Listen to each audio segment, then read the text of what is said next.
Hey guys, it's Coach Olivia, and today we're going to be working on some bar conditioning.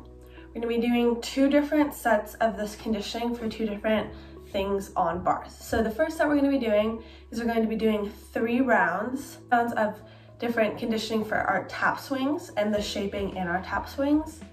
And then after that, we're going to be doing 3 rounds of conditioning for our casts. Okay.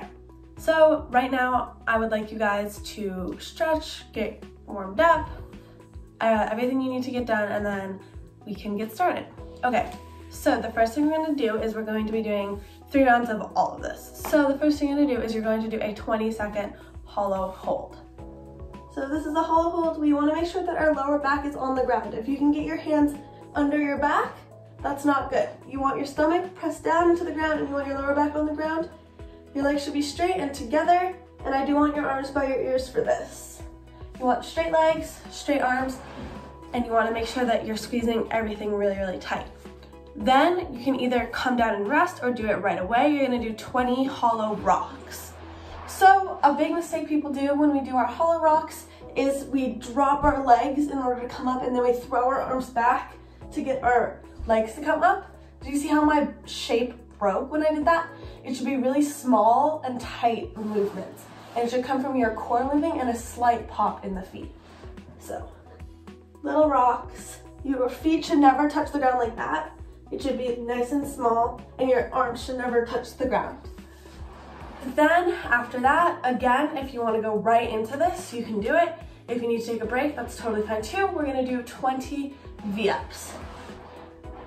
And for these V-ups, you want to keep your arms by your ears, straight legs the whole time, and you want to meet in the middle. You don't want to come down to your feet, and you don't want to bring your feet all the way up to your hands. So, right up in the middle, like that. See how I'm stopping here? Your arms should be by your ears, but you want to be here. You don't want to be down by the ground.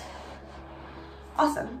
So, those are really important because in our tap swings, we go from our hollow into an arch, and we pop back into a hollow. And so it's really important to work on the muscles that allow us to be in that nice tight hollow, because if you don't work those muscles, you're kind of just hanging in a straight line, and that's not going to give you enough power to get into a tap swing, and it's also not the right way to do our tap swing. So we want to make sure that we strengthen those muscles, and then the V-ups are just furthering those core muscles, but they also can help us for glide kicks as well. So it's kind of both. Now we're going to do the same thing on our stomach. So you're going to do a 20-second arch hold. Again, I want your arms by your ears. You want to squeeze your butt, and you want your feet to be off the floor like this.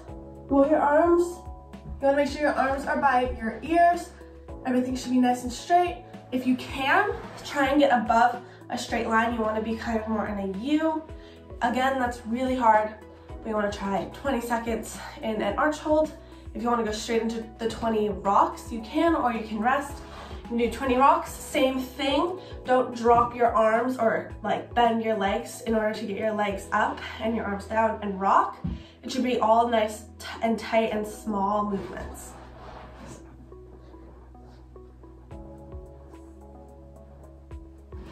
Everything should be nice and tight. Your legs should be together. You don't want your feet to hit the floor, and you don't want your hands to hit the floor. The last thing to do is 20 arch ups.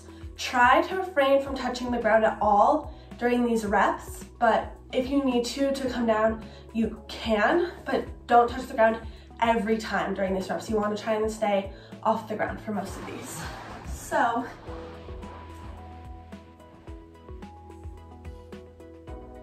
again, making sure your arms come by your ears. If you saw, I didn't touch the ground in between each rep. I stayed kind of flat, but hovering over the ground. If you do need to come down and rest, you can, but try and connect at least 2 or 3 together without touching the ground. So again, that is going to help strengthen our back for the arch part of our tap swing. It's really important that we just strengthen those muscles since we can't practice our actual tap swings right now.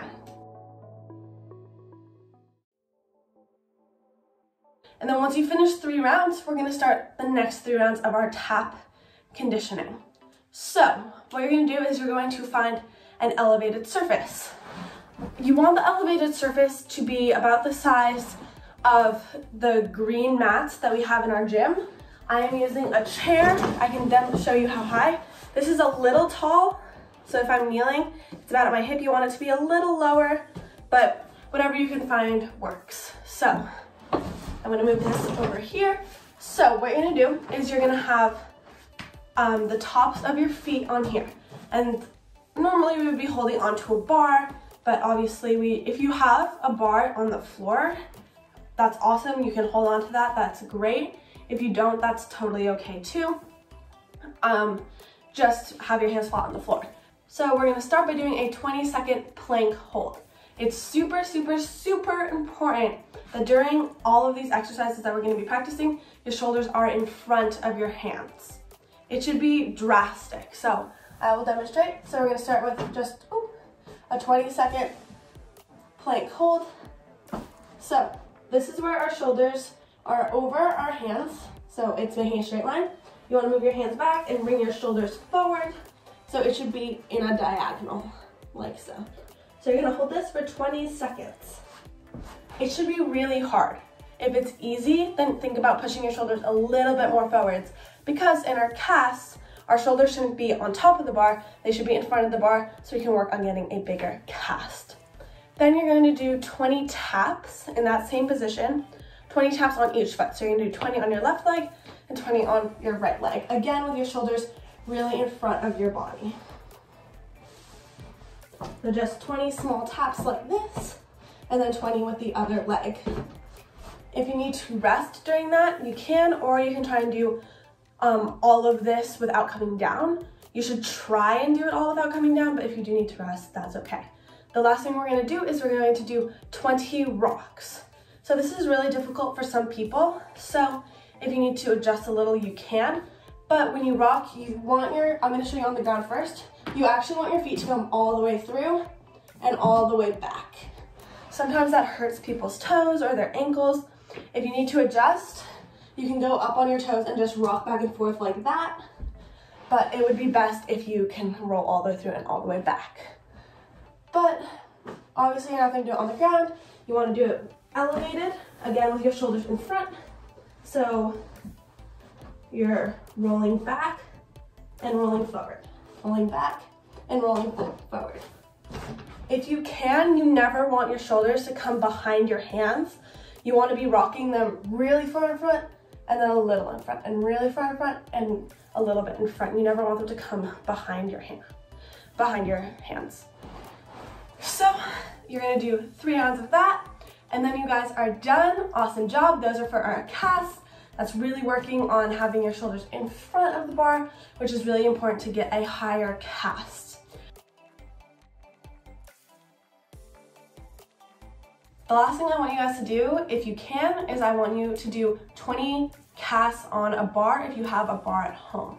So any bar you have, if you have it at home, that's amazing. Do 20 casts on the bar, focusing on using the right shape and getting your shoulders in front of the bar after working on what we just worked on here.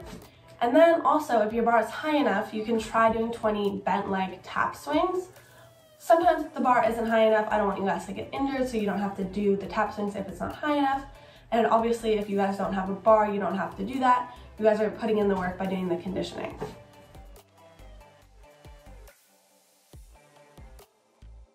So thank you guys for watching, and I hope you enjoyed. Make sure you're squeezing your stomach, make sure you're focusing on doing these drills correctly, not focusing on doing them fast, because that is going to give you the most benefit. I look forward to seeing you guys soon.